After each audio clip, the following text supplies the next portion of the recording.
Yo mga idol, kamusta? Sports Talk PH nga pala. Ang pahayag ni Inoue, pag-usapan natin yan mga idol. Ngunit bago ang lahat ay huwag kakalimutang mag-subscribe at i-click ang notification bell button for more sports talk.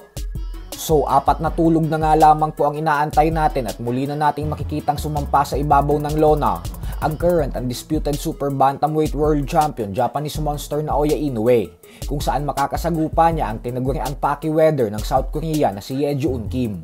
At bagamat nga po kumbinsido ang karamihan na isang napakadaling laban lang nito para sa binansagang halimaw ng Japan, gawa ng mismatch talaga ang Koreano sa kanya, ay tila gusto pong pahabain ni Inoue ang kanilang magiging laban sa Biyernes. Ayon po kasi kay Inoue ay ayaw niya daw agad matapos ang laban dahil panigurado umanong madaming fans ang manunood ng live sa venue ng mga first timers, yung tipong unang beses pa lang siyang makikitang lumaban ng live. Kaya naman hindi daw masusulit ng mga ito ang laban niya kung matatapos lang agad.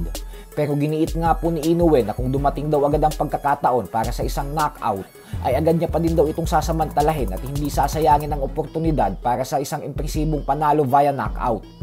Bukod dyan ay gusto niya din umanong ipamalas ang kanyang mga panibagong estilo sa laban na ito, na siyang pinagtrabahuhan niya daw talaga ng gusto sa ensayo. Sa training camp umano na ito ay nag-focus siya ng gusto upang palakasin palalo ang kanyang stamina at pagiging focus sa laban. Ganun pa man nga po ay sa kabila ng isang malaking mismatch si Kim para kay Inoue, ay umaasa pa din ang kampyon na isang kapanapanabik na laban ang masasaksihan ng mga fight fans sa kanilang dalawa ni Kim. Habang si Kim naman ay naninindigan pa din sa kanyang paniniwala na hindi siya mahihirapan kay Inoue kasi ang mga Japanese fighters daw ang pinakamadaling talunin na kalaban para sa kanya. Dahilan kung bakit lahat ng 7 Japanese boxers na itinapat sa kanya ay pinataob niya lang. At wala daw pinagkaiba si Inoue dito, kaya si Inoue na daw ang pangwalong hapon na boksingero na bibiktimahin niya. Sa kabilang banda naman mga idol ay tila naging prangka naman nga po si Ryan Garcia sa current WBA Junior Middleweight World Champion Terence Crawford nang dahil sa paparating nitong laban kontra sa current Unified Super Middleweight World Champion Canelo Alvarez na siyang nakatakdang ganapin sa buwan ng September ngayong taon. Ayon kay Garcia ay excited na daw siya sa Crawford vs Canelo dahil napakagandang laban daw talaga nito. Subalit sa kasamaang palad umano para kay Crawford ay masyado daw malaki at malakas si Canelo para dito.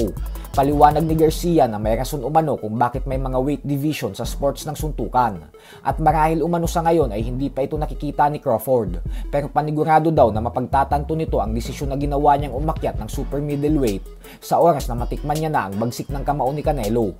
Bukod dyan ay sinabi din ni Garcia na kung sa pag-akyat pa nga lang daw ni Crawford sa 154-pound junior middleweight division ay hindi na ininda ni Israel Madrimov ang mga suntok niya, ay paano na lang daw pagdating kay Canelo, lalo pat sanay daw si Canelo tumanggap ng mga suntok galing sa mga bigating boksingero ng light heavyweight division.